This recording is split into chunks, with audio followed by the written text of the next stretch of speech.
Many cycles passed, and Jake worked the docks because the docks were honest. Ships arrived damaged or delayed, crews frayed at the edges, tempers sharpened by long jumps and short sleep. No one pretended to be fine down here. That suited him. He cleared spill lanes, guided cargo carts, and checked seals no one else bothered to recheck. Calm moved with him, not loudly, naturally. That was when the officer stopped him. She didn't interrupt his work. She waited until he finished securing a strap before speaking. "You ever think about transferring?" she asked. Jake glanced up. She stood just outside his space, not crowding him, respectful. "No," he said. She studied him, eyes tracking posture, hands, and awareness. "Most people down here are trying to get out," she said. "You look like you chose it." Jake smiled faintly. "Someone has to keep things from breaking." She introduced herself as Officer Hale. They crossed paths again the next day, then again. Not officially, casually. She'd ask about Doc Flo. He'd answer in half sentences that somehow said enough. Sometimes she lingered longer than necessary. Sometimes he slowed his pace to match hers. Neither mentioned it.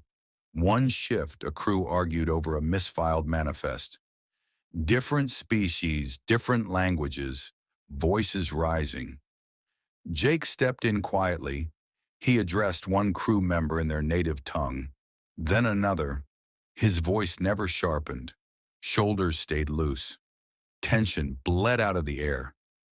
Hale watched, arms crossed, unreadable. Afterwards, she walked beside him again. "You didn't assert authority," she said. "I didn't need to," Jake replied. "That wasn't in the training manuals," she said. He glanced at her. "Some things aren't." She smiled then. "Not professional, personal." Things escalated a week later. A cargo hauler misfired its stabilizers during offload. Containers shifted. Alarms tangled with shouting. Languages collided. Jake moved first.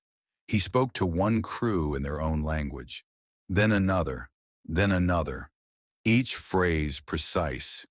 Each tone grounding. Hale followed him through the chaos, eyes wide now. Watching him read people, not systems. A container locked just in time. Silence fell.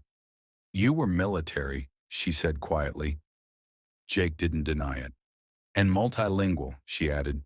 "Languages help you understand what people mean," he said. "Not just what they say." She looked at him differently after that. Not impressed. Affected.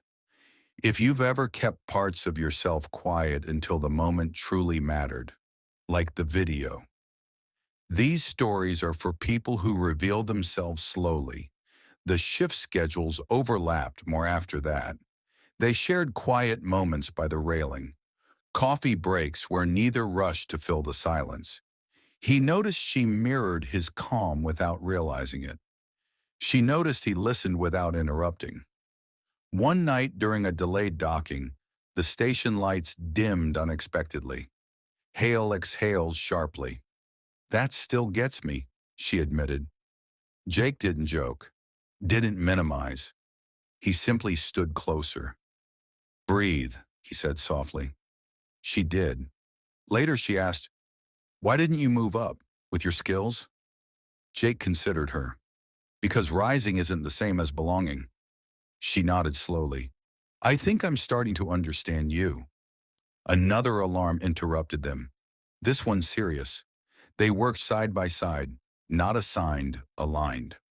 When it was over, Hale didn't step away. "Jake," she said, "I need to say something." He met her gaze.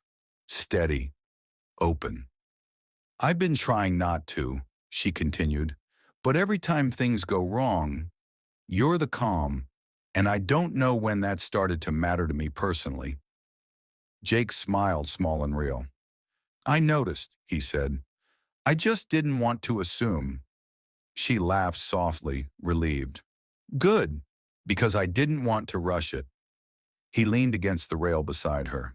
I radiate self-assuredness and positivity, he said. Not pressure. She smiled fully now. Luck hadn't thrown them together. It waited. Luck isn't sparks on first contact. Its presence is repeated until trust forms. And sometimes love doesn't arrive loudly.